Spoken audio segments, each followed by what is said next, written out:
या ठिकाणी आपण नारायणगाव दुय्यम निबंधक कार्यालय या ठिकाणी आज बाईट देण्याचं कारण आम्ही अनेक दिवसापासून बघतोय हे कार्यालय इतरत्र हलवण्याचा प्रयत्न शासनाकडून होत आहे। याला प्रखर असा विरोध शेतकरी संघटनेचा इथून मागे पण होता, इथून पुढे पण होता। आम्हाला उग्र स्वरूपात आंदोलन करायला लागलं तरी चालेल, परंतु आम्ही काल माझ्यासोबत तानाजी शेठ तांब्यांचा फोन झाला, योगेश भाऊ तोडकरांचा फोन झाला आणि नंतर आमचे जे जिल्हा अध्यक्ष आहेत स्वाभिमानी शेतकरी संघटनेचे प्रभाकरजी बांगर साहेब यांचा पण फोन झाला, परंतु आम्ही सर्वांचा या कार्यालय हलवण्यास विरोध आहे।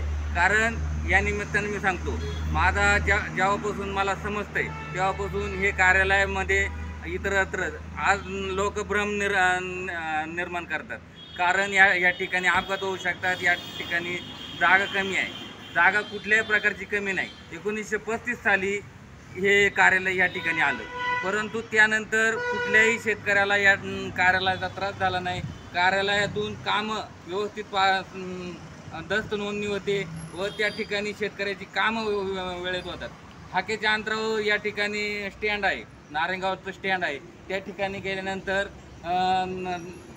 स्टँडवरून जे दस्त नोंदणी करण्यासाठी शेतकरी येतात, ग्रामस्थ येतात किंवा ज्या नोंदी ग्रामपंचायत मार्फत होतात। आबालवृद्ध येतात, पुण्यावरून येतात, मुंबईवरून येतात, शहरातून येतात आणि त्या ठिकाणी एसटीतून उतरल्यानंतर 2 मिनिटाच्या अंतरावर हे कार्यालय आहे। त्यामुळं या ठिकाणी प्रवाशांना देखील चांगल्या प्रकारची सुविधा मिळते, परंतु इतरत्र हलवण्याचं कारणच नाही।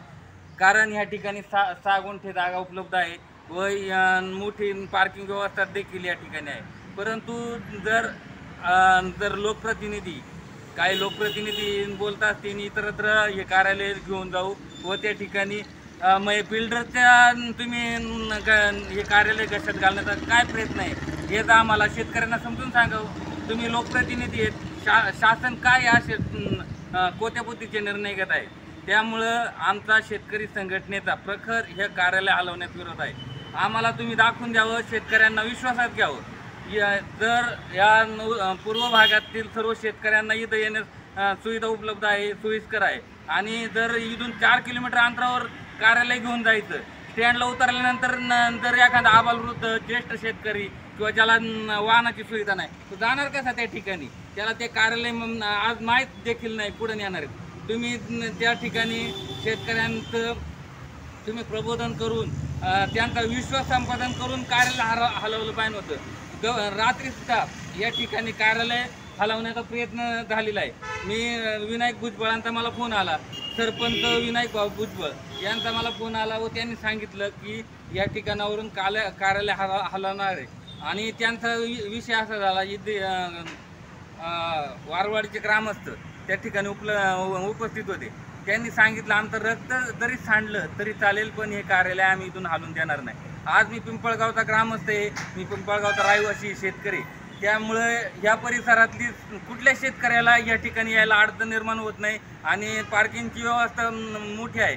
मी आपल्या शिवजन्मभूमीचे आदर्श लोकप्रतिनिधी, शिवजन्मभूमीचे आमदार शरददादा सोनवणे यांना विनंती करतो या ठिकाणी फंड उपलब्ध करून द्यावा व सुसज्ज असं कार्यालय या ठिकाणी बांधण्यात यावं, शासनाकडून फंड घ्यावा व चांगल्या प्रकारची इथं पार्किंग व्यवस्था होऊ शकते। मोठी जागा आहे, मागे पण जागा आहे। मोडकळीस आलेल्या ज्या इमारतीत जर 1935 साली ज्या इमारती बांधल्यात, कार्यालय बांधले, तेव्हापासून याला सुधारणा कुठली झाली नाही। सर्व या ठिकाणी मोठा फंड उपलब्ध केल्यानंतर या ठिकाणी पार्किंग व्यवस्था चांगल्या प्रकारची होऊ शकते व सुसज्ज अशी इमारत देखील या ठिकाणी होऊ शकते।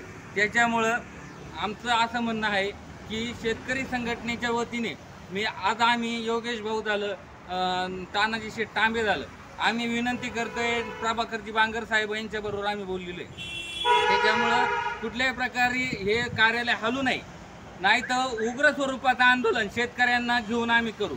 आज परिसरातील सर्व ग्रामपंचायतीतील ग्रामस्थ सदस्य आमच्यासोबत आहेत, वारवाडीचे ग्रामपंचायत सदस्य आमच्यासोबत आहेत, सरपंच आमच्यासोबत आहेत, पिंपळगावचे सरपंच आमच्यासोबत आहेत व आरवी धुंदावाडी या परिसरातील बोरी अनेक गावांचा ह्या कार्यालयाशी संपर्क येतो। आणि या कार्यालयाच्या मार्फत एजंटचा मोठा सुळसुळाट झालेला आहे. बाकीचे एजंट जे आहेत त्यांनी कुठल्याही प्रकारची शेतकऱ्यांची पिळवणूक, नागरिकांची पिळवणूक, जे ग्रामपंचायत रोजदास्त नोंदणीला येतात त्यांची पिळवणूक करू नये. अन्यथा त्यांच्या विरोधात देखील योगेश भाऊंनी सांगितले उग्र स्वरूपात आंदोलन या ठिकाणी करू.